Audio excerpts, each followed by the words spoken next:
Hello everyone, कैसे हैं आप लोग। So we will continue with our polity series and आज हम करेंगे आपका chapter number 5 of Indian polity Laxmikanth, 6th edition. Right. So again हमेशा की तरह कुछ इंस्ट्रक्शंस, कुछ डायरेक्शंस मैं आपको देना चाहूँगा that while listening to these videos you must have your Laxmikanth 6th edition with you और you may have 5th edition as well. कोई प्रॉब्लम नहीं है, ज़्यादा चेंज नहीं है। जो चेंज है वो मैं यहाँ पे वैसे भी कवर कर ही रहा हूँ। Apart from that you should have your highlighter with you, जिससे आप अपनी बुक में हाईलाइट करते रहें जो भी आपको इम्पोर्टेंट पॉइंट लगता है। अगर आपके पास बुक नहीं है हार्ड कॉपी में, then you can make notes. जो भी मैं आपको पॉइंट बता रहा हूँ आप अपनी लैंग्वेज में अपने तरीके से उन सारे पॉइंट्स को नोट डाउन कर सकते हैं। Right. So please watch the complete video. और अब काफ़ी बड़े वीडियोस में नहीं बनाने वाला हूँ। सो आई हैव डिसाइडेड कि मैं अब हर एक चैप्टर को 2 से 3 पार्ट में डिवाइड करूँगा सो दैट हमारे वीडियोस छोटे बने और आपको समझने में आसानी रहे। ठीक। सो आगे बढ़ते हैं और स्टार्ट करते हैं chapter number 5, that is union and it's territory.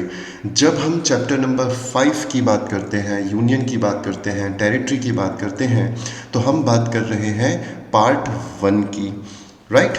आपका जो ओरिजिनल कॉन्स्टिट्यूशन था उसमें टोटल आपके 22 पार्ट्स थे और अगर हम प्रेजेंट डे कॉन्स्टिट्यूशन की बात करें तो प्रेजेंटली वी हैव 25 पार्ट्स। इनमें से जो पहला पार्ट है आपका यानी पार्ट 1 जो है, it talks about union and it's territory. तो डायरेक्टली क्वेश्चन ये पूछा जाता है कि यूनियन एंड टेरिटरी कौन से पार्ट में आती हैं? पार्ट 1 में आती हैं। जब हम आर्टिकल्स की बात करेंगे तो आर्टिकल 1 से लेकर आर्टिकल 4 तक, from article 1 to article 4 talks about union and its territory. तो this is a basic introduction of this chapter. अब एक एक करके इन आर्टिकल्स के बारे में बात करते हैं। तो सबसे पहला आर्टिकल जो हम पढ़ने वाले हैं दैट इज़ आर्टिकल नंबर 1। तो आर्टिकल 1 क्या कहता है? आर्टिकल 1 दो चीज़ें बताता है। पहला, नेम ऑफ द कंट्री, यानी हमारे देश के नाम के बारे में आर्टिकल 1 बताएगा, और दूसरा बताएगा टाइप ऑफ पॉलिटी। राइट। हमारे देश का नाम क्या होगा, हमारे देश का नाम क्या है, ये हमें आर्टिकल 1 से पता चलता है। और दूसरा, हमें हमारे देश की राज व्यवस्था, हमारे देश की पॉलिटी के बारे में पता चलता है। जब कॉन्स्टिट्यूएंट असेंबली बैठी तो कॉन्स्टिट्यूएंट असेंबली के सामने बहुत सारे सवालों में से एक सवाल ये भी था कि भारत का यानी हमारे देश का नाम क्या होगा। राइट। एक बड़ा सवाल ये था कि क्या नाम होगा हमारे देश का। ऑप्शंस की जब हम बात करें तो हमारे पास ऑप्शन था इंडिया, हमारे पास ऑप्शन था भारत, हमारे पास ऑप्शन था हिंदुस्तान, हमारे पास ऑप्शन था आर्यवर्त। ठीक है। अलग अलग सोर्सेज में, अलग अलग स्रोतों में हमें भारत के अलग अलग नाम देखने को मिलते हैं। तो संविधान में हमारे देश का क्या नाम होगा, इसको लेके एक बड़ा प्रश्न था, एक बड़ा सवाल था। और जब ये डिस्कशन चल रहा था तो फाइनली कुछ ऐसे लोग थे जिनका ये मानना था कि हमें अपने देश का नाम हमारे ट्रेडिशन के हिसाब से रखना चाहिए, यानी हमें क्या नाम रखना चाहिए? भारत नाम रखना चाहिए, क्योंकि ये आपका ट्रेडिशनल नाम है। लेकिन ऐसे भी कुछ लोग थे जो ये कह रहे थे कि भारत को जो नाम रखना चाहिए वो मॉडर्न नेम रखना चाहिए, जो है आपका इंडिया। राइट। तो ये काफ़ी ज़्यादा एक बोन ऑफ कंटेंशन था between the traditionalist and the modernist. तो मॉडर्निस्ट कहते हैं कि भारत का नाम इंडिया होना चाहिए, हमारे देश का नाम इंडिया होना चाहिए, लेकिन जो ट्रेडिशनल लोग हैं उनका कहना था कि हमारे देश का नाम भारत होना चाहिए। और फाइनली डिसाइड ये होता है दैट हमारे देश का नाम होगा इंडिया, दैट इज़ भारत। तो आपके कॉन्स्टिट्यूशन के आर्टिकल 1 से आपको पहली बात ये पता चलती है कि आपके देश का नाम है इंडिया, दैट इज़ भारत। यानी संविधान में हिंदुस्तान नाम का जिक्र नहीं किया गया है, संविधान में आर्यव्रत नाम का जिक्र नहीं किया गया है। ठीक। तो एक तो अनुच्छेद 1 से, आर्टिकल 1 से आपको ये पता चलता है। इसके अलावा आपको आर्टिकल 1 से क्या पता चलता है? आपको भारत की पॉलिटी के बारे में पता चलता है, भारत की राज व्यवस्था किस प्रकार की होगी आपको ये पता चलता है। तो आर्टिकल 1 क्या कहता है? Article 1 described India as a union of state. ठीक है, तो कोई आपसे पूछे व्हाट इज इंडिया, तो India according to article 1 is a union of states. However, our structure, our political structure or the polity structure is federal in nature, but still we call India as a union of state. अगर आपको previous lecture याद हो तो मैंने आपको बताया था कि जब हम बात करेंगे डिस्ट्रीब्यूशन ऑफ पावर की या फिर सेंट्रलाइजेशन ऑफ पावर की, तो अगर शक्ति जो है वो ऊपर की तरफ जा रही है, यानी यूनियन की तरफ अगर पावर जा रही हैं, तो इस सिस्टम को यूनिटरी सिस्टम कहा जाता है। लेकिन अगर शक्तियाँ नीचे की तरफ आ रही हैं, यानी स्टेट्स के हाथों में आ रही हैं, तो इस सिस्टम को फेडरल सिस्टम कहा जाता है। अगर आप इंडियन पॉलिटी के स्ट्रक्चर को थोड़ा सा एनालाइज करें तो आप पाएंगे कि भारत का जो कॉन्स्टिट्यूशन है वो फेडरल इन स्ट्रक्चर है, लेकिन still we do not call India as a federal country, rather we call India as a union of state. ऐसा क्यों? क्योंकि ऐसा आर्टिकल 1 में मेंशन है, राइट। इसके पीछे कारण क्या है? तो इसके पीछे बी आर अम्बेडकर जी ने 2 कारण बताए हैं कि भारत को यूनियन ऑफ स्टेट क्यों कहा जा रहा है और फेडरेशन ऑफ स्टेट क्यों नहीं कहा जा रहा है। पहला कारण जो उन्होंने बताया है वो ये कि जो इंडियन फेडरेशन है, भारत जो है, right, it is not the result of any agreement between the union and the state. Bharat जब मिला, भारत जब आज़ाद हुआ 1947 में, तो 2 तरह का भारत था। एक था आपका ब्रिटिश इंडिया और दूसरे थे आपका प्रिंसली स्टेट्स। तो जब भारत आज़ाद हुआ 1947 में, तो बहुत सारे प्रिंसली स्टेट्स हैं जो कि भारत में शामिल होने को तैयार हुए।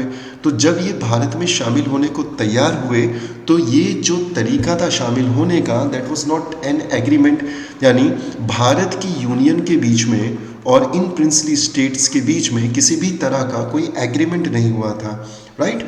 तो भारत जो है, it is not the result of any agreement among the states.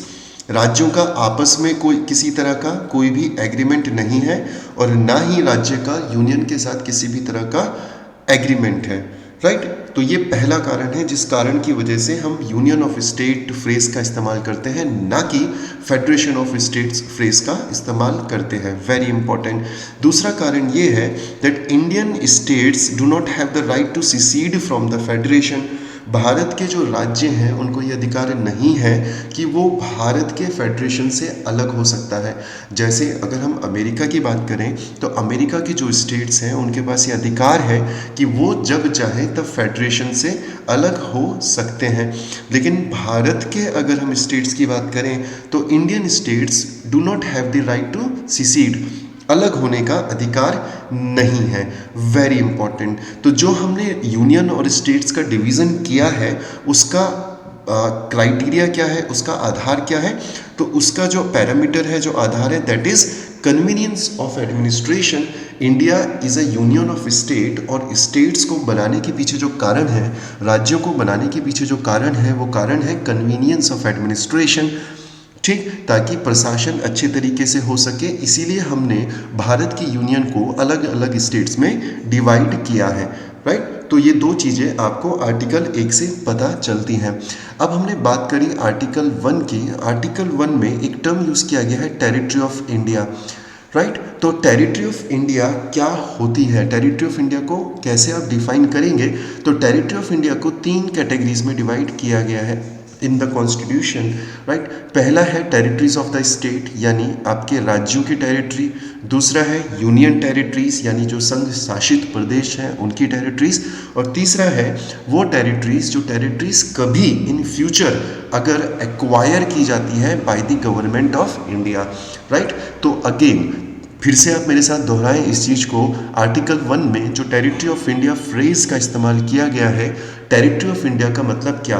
तो सबसे पहले बात हो रही है टेरिटरी ऑफ द स्टेट्स की। जब हम स्टेट्स की बात कर रहे हैं तो हम बात कर रहे हैं उत्तर प्रदेश की, उत्तराखंड की, मध्य प्रदेश की, महाराष्ट्र की, सो एंड सो फोर्थ। तो इनकी जो टेरिटरी होगी that will come under article 1, पहला तो ये। दूसरा आपको ये याद रखना है कि यूनियन टेरिटरीज़ की जो अपनी टेरिटरीज़ होंगी उनको भी आर्टिकल 1 की टेरिटरी में शामिल किया जाएगा। फॉर एग्जांपल चंडीगढ़ की अपनी टेरिटरी, अंडमान एंड निकोबार की अपनी टेरिटरी, राइट। तो इस तरीके से इनकी जो टेरिटरीज़ होंगी उन टेरिटरीज़ को भी आर्टिकल 1 में शामिल किया गया है। उसके बाद बात करेंगे आर्टिकल 3 की। आर्टिकल 3 में जो टेरिटरीज़ हैं ये वो टेरिटरीज़ होंगी जो कि इन फ्यूचर अगर भारत की सरकार एक्वायर करती है, राइट, तो इन फ्यूचर जो टेरिटरी इंडियन गवर्नमेंट कभी एक्वायर करेगी वो भी आपके आर्टिकल 1 का पार्ट होगी, वो भी आर्टिकल 1 में दी गई टेरिटरी ऑफ इंडिया की डेफिनेशन का पार्ट होगी। Very important. ठीक, आगे बढ़ते हैं। यही आर्टिकल, इनफैक्ट जो पहला शेड्यूल है आपका, वो आपको क्या बताता है? आपके कॉन्स्टिट्यूशन में टोटल कितने शेड्यूल हैं? टोटल 12 शेड्यूल हैं। इनमें से जो पहला शेड्यूल है ये आपको देता है राज्यों के नाम, यानी ये नाम देता है आपके स्टेट्स के। ठीक, स्टेट्स का नाम जैसे उत्तराखंड हो गया, जैसे उत्तर प्रदेश हो गया, जैसे महाराष्ट्र हो गया, तो ये सारे नाम आपको कहाँ देखने को मिलते हैं? आपको फर्स्ट शेड्यूल में देखने को मिलते हैं। इसके अलावा आपको नाम मिलते हैं यूनियन टेरिटरीज के भी। So the names and the names of states and union territories are mentioned in the first schedule. और अगर हम आज की बात करें, फर्स्ट शेड्यूल की बात करें, तो आज आपके टोटल 28 राज्य हैं, 28 स्टेट्स हैं। और अगर हम यूनियन टेरिटरीज़ की बात करें तो टोटल 8 यूनियन टेरिटरीज़ हैं, राइट। ये थोड़ा सा आउटडेटेड फिगर है, ये आउटडेटेड नंबर है। आज की डेट में आपके 9 नहीं बल्कि 8 यूनियन टेरिटरीज़ हैं। I want you guys to write the names of these union territories in the comment box. आपको इन यूनियन टेरिटरीज के नाम लिखने हैं कमेंट बॉक्स में कि वो कौन सी 8 यूनियन टेरिटरीज हैं जो प्रेजेंट डे आपकी शेड्यूल 1 में शामिल हैं, राइट। इसके अलावा आपको देखने को मिलते हैं 5th शेड्यूल, 6th शेड्यूल, जहाँ पर राज्यों के लिए अलग से कुछ स्टेटस आपको देखने को मिलते हैं। यानी शेड्यूल्ड ट्राइब्स के इंटरेस्ट को प्रोटेक्ट करने के लिए राज्यों को अलग से कुछ प्रावधान दिए गए हैं 5th शेड्यूल में और आपके 6th शेड्यूल में। ठीक है, तो कहने का मतलब ये है कि ये जितने भी आपके राज्य हैं, however they are equal but still there are certain states जिनको कुछ स्पेशल प्रावधान दिए गए हैं ताकि वो शेड्यूल्ड ट्राइब्स को अच्छे से प्रोटेक्ट कर सकें, राइट। तो सेपरेट प्रोविजंस के प्रावधान भी आपको देखने को मिलते हैं। Very important. अब हम बात कर लेते हैं आपकी 2 फ्रेजेस की। एक है आपका टेरिटरी ऑफ इंडिया और दूसरा है आपका यूनियन ऑफ इंडिया। तो यहाँ पर आपको याद ये रखना है कि जो आपका टेरिटरी ऑफ इंडिया है, right, it is a larger expression, it is a wider expression. अब इसको समझें, इसका मतलब है क्या? देखो, एक तरफ है आपका यूनियन ऑफ इंडिया, बहुत ध्यान से आप समझना इसे, यूनियन ऑफ इंडिया, और दूसरी तरफ है आपका टेरिटरी ऑफ इंडिया। दूसरी तरफ क्या है? Territory of India, right. जब हमने यूनियन ऑफ इंडिया की बात किया तो हमने बात किया यूनियन ऑफ स्टेट्स की, यानी जब हम इस फ्रेज के बारे में बात करेंगे, यूनियन ऑफ स्टेट्स की बात करेंगे, तो यहाँ पर केवल और केवल स्टेट्स शामिल होंगे, यूनियन टेरिटरीज शामिल नहीं होंगी, राइट। तो इसका दायरा जो है कंपैरेटिवली छोटा हो जाएगा। But when we talk about territory of India, तो टेरिटरी ऑफ इंडिया में हमने क्या देखा था? टेरिटरी ऑफ इंडिया में हमने ये देखा था कि स्टेट्स की टेरिटरीज को इसमें शामिल किया जाएगा, यूनियन टेरिटरीज की टेरिटरी को इसमें शामिल किया जाएगा और इसमें अदर टेरिटरीज को भी शामिल किया जाएगा। ये वो टेरिटरीज होंगी जिनको in future government of India acquire करेगी। तो अगर आप देखो तो comparatively territory of India is a wider expression, is a larger expression. ठीक, तो यही इस आर्टिकल में, इस स्लाइड में आपको देखने को मिलता है। आपको सिर्फ इतना ये याद रखना है। ठीक, अब हम बात करते हैं जो हमने कल भी बात किया था अपने प्रीवियस लेक्चर में, that India is a sovereign state and because India is a sovereign state, India has all the right to acquire any foreign territory. Very important. Bharat एक संप्रभु राष्ट्र है, और क्योंकि भारत एक संप्रभु राष्ट्र है तो भारत क्या कर सकता है, भारत एक्वायर कर सकता है फॉरेन टेरिटरीज को। लेकिन जो मोड ऑफ एक्विजिशन होगा, that mode of acquisition should be recognized by the international laws. तो इंटरनेशनल लॉज किस तरह के मोड ऑफ एक्विजिशन को रिकॉग्नाइज करते हैं? पहला है सेशन, राइट, दूसरा है आपका ऑक्यूपेशन, तीसरा है आपका कॉन्क्वेस्ट, और चौथा है यानी कॉन्क्वेस्ट का ही मतलब है आपका सब्जुगेशन। सेशन का मतलब होता है कि जब भारत को किसी ट्रीटी के तहत कोई लैंड मिले, या भारत कोई लैंड खरीद ले, या गिफ्ट के तहत मिले, या लीज में मिले, या फिर प्लेबीसाइट के द्वारा भारत को अगर कोई लैंड मिलता है तो वो टेरिटरी भी भारत में एक्वायर की जा सकती है, शामिल की जा सकती है। इसके अलावा ऑक्यूपेशन, मान लेते हैं ये आपका भारत है, राइट, सदर्न इंडिया है, और यहाँ पे आपके अंडमान एंड निकोबार आइलैंड्स हैं। तो यहाँ पे कुछ ऐसे छोटे छोटे आइलैंड्स हैं जो कि आपके किसी के भी द्वारा एक्वायर्ड नहीं हैं, और किसी भी रिकग्नाइज सोवरेनिटी ने उनके ऊपर अपना अधिकार नहीं जताया है। तो इस तरह की जो बॉडीज़ होंगी, इस तरह की जो टेरिटरीज होंगी, उनको ऑक्यूपाई कर सकता है भारत, और इसी को कहा जाएगा occupation, and this is a recognize mode of acquisition. ठीक है, इंटरनेशनल लॉ ने इसको रिकग्नाइज किया गया है। उसके बाद है कॉन्क्वेस्ट एंड सब्जुगेशन। इसका मतलब जब आप किसी दूसरे देश के ऊपर अटैक करके उनकी टेरिटरीज को कॉन्क्वेस्ट कर सकते हैं, सब्जुगेट कर सकते हैं, तो ये अधिकार आपको दिया गया है, और भारत ने इस अधिकार का इस्तेमाल भी किया है। For example, Dadar and Nagar Haveli को भारत में शामिल किया गया, गोवा को भारत में शामिल किया गया, दमन एंड दीव को भारत में शामिल किया गया, पुडुचेरी को शामिल किया गया। Sikkim was not the part of India in 1947, but it was later on added in Indian territory. ठीक है, so these all are the recognized mode of acquisition. तो Bharat being a sovereign state ये कर सकता है, वेरी इंपॉर्टेंट। अब बात करते हैं आपके आर्टिकल 2 की। आर्टिकल 2 क्या कहता है? आर्टिकल 2 ये कहता है कि पार्लियामेंट के पास ये शक्ति है, पार्लियामेंट के पास ये पावर है कि वो क्या कर सकता है। नंबर 1, पार्लियामेंट अगर चाहे तो वो एडमिट कर सकता है न्यू स्टेट्स को। कहाँ पर? यूनियन ऑफ इंडिया में। तो पार्लियामेंट अगर चाहे तो वो न्यू स्टेट्स को यूनियन ऑफ इंडिया में एडमिट कर सकता है। दूसरा पावर ये देता है to establish a new state, very important. यानी आर्टिकल 2 क्या बोलता है? आर्टिकल 2 पहला पावर देता है कि आर्टिकल 2 अगर चाहे तो न्यू स्टेट्स को, नए राज्यों को यूनियन ऑफ इंडिया में शामिल कर सकता है। ठीक है, यूनियन ऑफ इंडिया में शामिल कर सकता है, नए राज्यों को यूनियन ऑफ इंडिया में शामिल कर सकता है। आर्टिकल 2 ये कहता है। इसके अलावा आर्टिकल 2 क्या कहता है? ये बात करता है इस्टेब्लिशिंग न्यू स्टेट्स। ठीक है, न्यू स्टेट्स को इस्टेब्लिश करने के बारे में ये बात करता है। इसका क्या मतलब हुआ? इसका मतलब ये हुआ कि मान लेते हैं कि ये भारत की टेरिटरी है, ठीक है, और भारत की टेरिटरी में ये आपका पाकिस्तान है, ठीक। तो भारत अगर एक्वायर कर लेता है इस राज्य को, इस स्टेट को एक्वायर कर लेता है, ठीक है, तो इस एरिया को अगर भारत एक्वायर कर लेता है, 1 सेकेंड, कहाँ गया? ओके दिस वन, ठीक है। तो अगर भारत इस टेरिटरी को एक्वायर कर लेता है तो आर्टिकल 2 भारत को, पार्लियामेंट को ये अधिकार देता है, आर्टिकल 2 पार्लियामेंट को ये अधिकार देता है कि इस नई टेरिटरी से एक नया राज्य गठन किया जा सकता है, एक नया राज्य बनाया जा सकता है। This is important. दूसरा, अगर कोई, मैंने अभी आपको बताया, कोई वैकेंट राज्य है, कोई वैकेंट स्टेट है, भारत जब उनको एक्वायर कर लेगा, भारत जब उनको जो है ऑक्यूपाई कर लेगा, तो उसके बाद इंडिया अगर चाहे तो इस्टेब्लिश कर सकता है न्यू स्टेट। ठीक है, तो आर्टिकल 2 बेसिकली आपके इस्टेब्लिशमेंट ऑफ न्यू स्टेट्स के बारे में बात करता है, जो भारत का पार्ट नहीं है, जिनको भारत ऑक्यूपाई कर रहा है। और दूसरा ये बात करता है एडमिट न्यू स्टेट्स, जो कि भारत का हिस्सा नहीं है और अब आप उन्हें भारत का हिस्सा बना रहे हो। तो ये तो हो गया आर्टिकल 2। अब आर्टिकल 3 की बात करते हैं। तो आर्टिकल 3 भी बात करता है फॉर्मेशन ऑफ स्टेट्स के बारे में, ठीक है, स्टेट्स के फॉर्मेशन के बारे में बात करता है। लेकिन ये जो फॉर्मेशन होगा ये कैसे होगा? इंटरनल रीएडजस्टमेंट से होगा।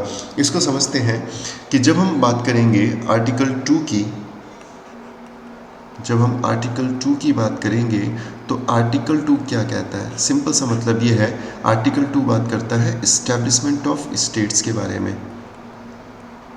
ठीक, इस्टेब्लिशमेंट ऑफ स्टेट्स। तो क्या बोलता है आर्टिकल 2? आर्टिकल ये बोलता है कि भारत की पार्लियामेंट को ये अधिकार है कि वो कोई ऐसा स्टेट ऑक्यूपाई कर सकती है, एक्वायर कर सकती है और उसको फिर भारत में शामिल कर सकती है और एक नया राज्य बना सकती है।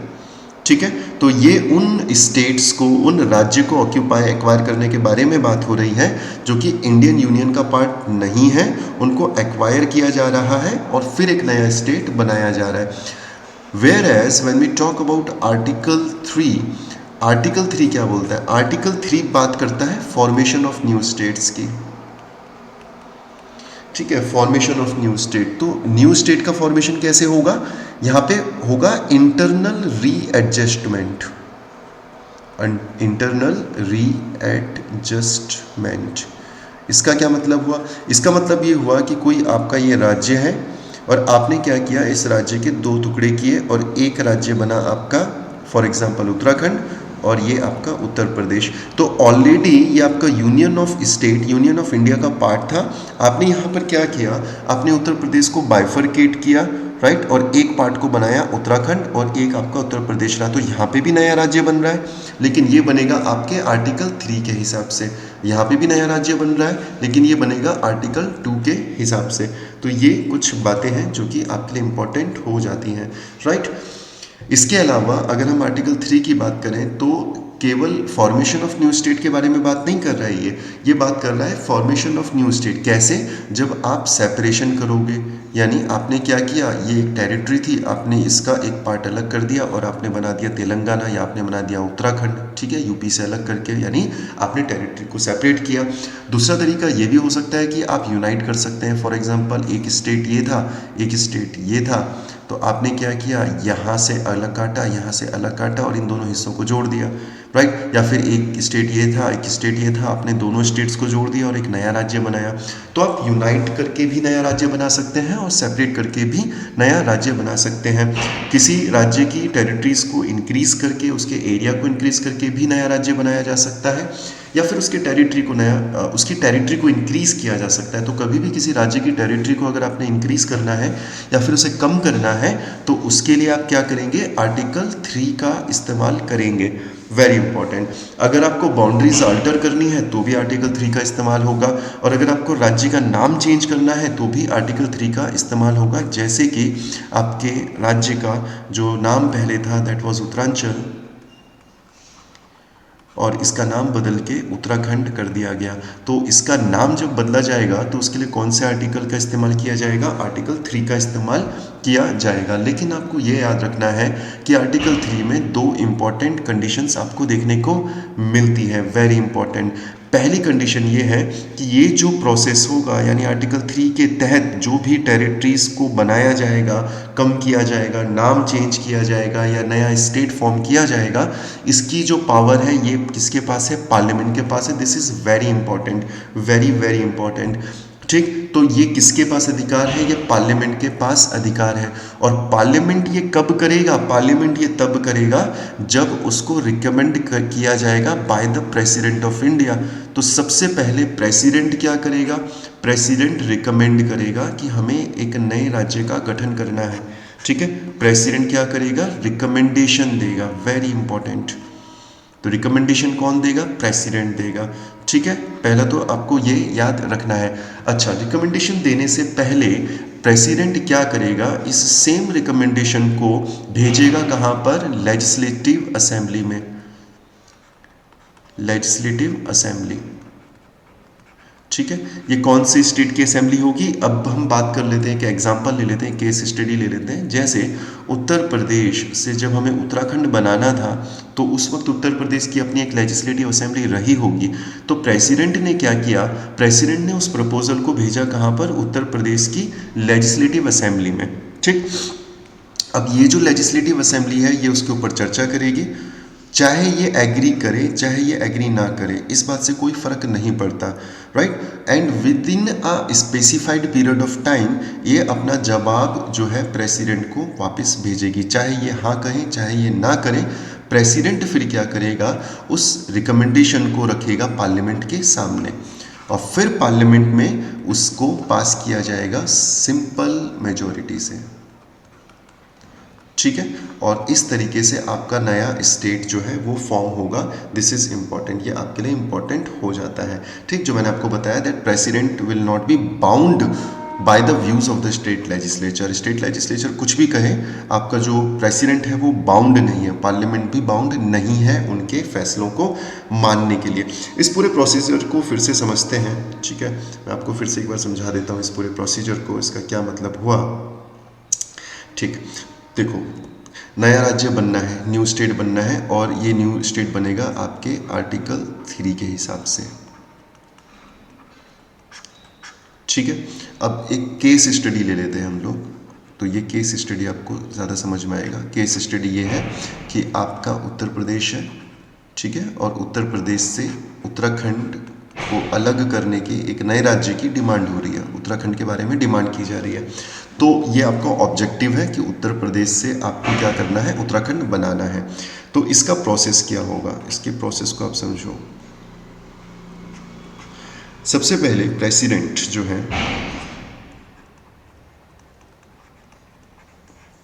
ठीक, प्रेसिडेंट क्या करेगा, प्रेसिडेंट रिकमेंड करेगा, रिकमेंडेशन भेजेगा,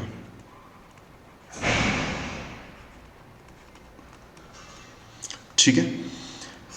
तो पहले वो रिकमेंडेशन भेजेगा किसको, पहले वो रिकमेंडेशन भेजेगा लेजिस्लेचर को, स्टेट के लेजिस्लेचर को, कंसर्न्ड स्टेट के लेजिस्लेचर को, राइट। वहाँ पे कहेगा कि भैया हमको जो है यूपी में से उत्तराखंड निकालना है, उत्तराखंड हमें बनाना है, हमें एक नया राज्य बनाना है, तो आपका क्या इसमें विचार है, ठीक है। जब वो ये भेजेगा तो उसमें ये बताएगा भी कि आपको अपना जवाब कितने दिन के अंदर वापस करना है, ठीक है। एक स्पेसिफिक पीरियड, स्पेसिफिक टाइम आपको दिया जाएगा कि आप इसके ऊपर बात करें और 14 दिन के अंदर या 15 दिन के अंदर या 1 महीने के अंदर आपको अपना जवाब वापस भेजना है प्रेसिडेंट को, राइट। तो लेजिस्लेचर में डिस्कशन होगा। अब इसकी 2 कंडीशन होंगी, या तो ये एग्री करेंगे कि okay we are ready to make Uttarakhand, और या तो ये डिसएग्री करेंगे, ठीक है। तो जो भी इनका जवाब होगा वो जवाब जो है वापस जाएगा आपके प्रेसिडेंट के पास, ठीक। बट आपको ये याद रखना है कि स्टेट लेजिस्लेचर का जो भी कंसर्न है या स्टेट लेजिस्लेचर का जो भी पॉइंट ऑफ व्यू है वो मैटर नहीं करता है।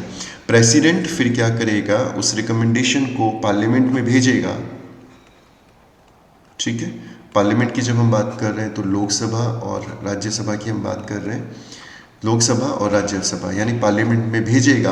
और यहाँ पर फिर समझ लेते हैं कि अगर मान लेते हैं लोकसभा में गया है तो यहाँ पर डिस्कशन होगा और उसके बाद उसमें वोटिंग होगी। तो आपको क्या चाहिए होगा, सिंपल मेजोरिटी चाहिए होगा।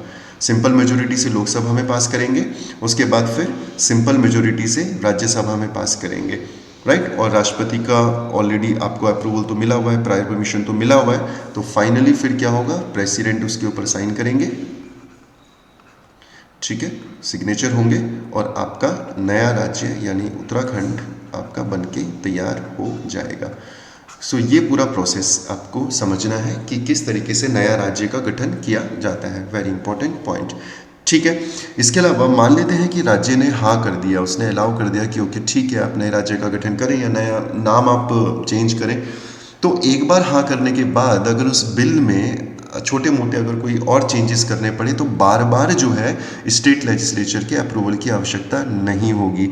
यानी कोई भी अमेंडमेंट अगर उस बिल में किया जा रहा है इंट्रोडक्शन के बाद तो स्टेट लेजिस्लेचर की परमिशन की आवश्यकता नहीं है और ना ही उनको रेफरेंस के लिए भेजने की आवश्यकता आपको बार बार पड़ेगी उसमें, ठीक है। सो दिस इज इम्पॉर्टेंट, ठीक। सो अगर हम बात करें, ये टेस्ट सीरीज में क्वेश्चन आया था, तो आपको ये याद रखना है कि भारत का जो कॉन्स्टिट्यूशन है ये पार्लियामेंट को अधिकार देता है नया राज्य बनाने का।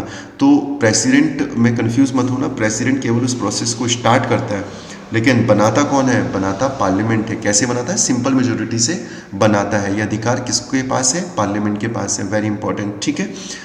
द टेरिटोरियल इंटीग्रिटी और continue existence of any state is not guaranteed. Very important, ये सवाल आपसे पूछा गया था टेस्ट सीरीज में कि जो स्टेट्स हैं क्या उनकी टेरिटोरियल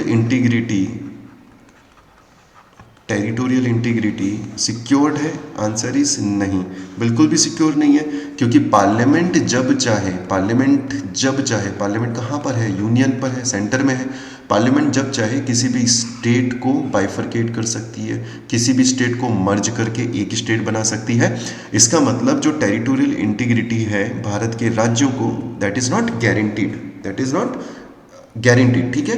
तो आपको ये याद रखना है। सो भारत जो है इसको कैसे डिस्क्राइब किया गया है? It is an indestructible union of destructible state, यानी यूनियन को तो कभी आप डिस्ट्रक्ट नहीं कर सकते, बट राज्यों को आप डिस्ट्रक्ट कर सकते हो, उन्हें छोटा कर सकते हो, बड़ा कर सकते हो, ठीक है, उनको बाइफरकेट करके 2-3 राज्य और बना सकते हो, ये आप कर सकते हो। लेकिन जब हम अमेरिकन कॉन्स्टिट्यूशन की बात करें, अमेरिकन फेडरल स्ट्रक्चर की बात करें, तो वहाँ पे राज्य जो है, स्टेट्स जो है, वो भी आपके इनडिस्ट्रक्टिबल है, यानी स्टेट्स की टेरिटरीज को ख़त्म नहीं किया जा सकता है। काफ़ी इंपॉर्टेंट पॉइंट ये आपका बनता है। अब आ जाते हैं आर्टिकल 4 में। तो आर्टिकल 1 हो गया, 2 हो गया, 3 हो गया। अब हम आर्टिकल 4 के बारे में बात करेंगे। आर्टिकल 4 क्या कहता है? आर्टिकल 4 ये कहता है कि जो भी हमने राज्य बनाए आर्टिकल 2 के अनुसार, आर्टिकल 3 के अनुसार, या हमने कोई भी नाम अगर राज्यों का चेंज किया है, तो that will not considered as the constitutional amendment under article 368, ठीक है। तो आर्टिकल 368 किस चीज़ के बारे में बात करता है? कॉन्स्टिट्यूशनल अमेंडमेंट के बारे में बात करता है। और जब भी आपको कॉन्स्टिट्यूशनल अमेंडमेंट करना होता है, then you need special majority. आपको जो है स्पेशल मेजोरिटी की ज़रूरत पड़ती है। वेरी इंपॉर्टेंट, ठीक है। लेकिन मैंने आपको बताया कि आर्टिकल 2 और आर्टिकल 3 का इस्तेमाल करते हुए you need simple majority, not special majority. इसका मतलब कि whenever you are making any new state, or whenever you are changing the name of any particular state, then that process will not come under the definition of constitutional amendment। वो क्या होगा? एक ordinary law होगा जिसे एक simple majority से पास किया जाएगा। इसके लिए आपको आर्टिकल 368 की ज़रूरत नहीं पड़ेगी, ठीक। So this is part 1 of your chapter number 5। आगे हम बात करेंगे पार्ट 2 की, कि हमने अभी देखा कि किस तरीके से भारत को ये अधिकार है कि वो अगर चाहे तो नई टेरिटरीज़ को एक्वायर कर सकता है, वो अगर चाहे तो नई टेरिटरीज़ को ऑक्यूपाई कर सकता है। लेकिन बड़ा सवाल ये है कि क्या भारत की संसद को, पार्लियामेंट को ये अधिकार है कि वो अपनी जो टेरिटरी है वो किसी को दे सकती है, यानी वो अपनी टेरिटरीज़ को सीसीड कर सकती है? क्या ये अधिकार भारत की पार्लियामेंट को दिया गया है कॉन्स्टिट्यूशन के द्वारा? जानने के लिए बने रहिए और देखिए part 2 of Laxmikanth series, chapter number 5, union and its territories. Till then, take care. God bless you.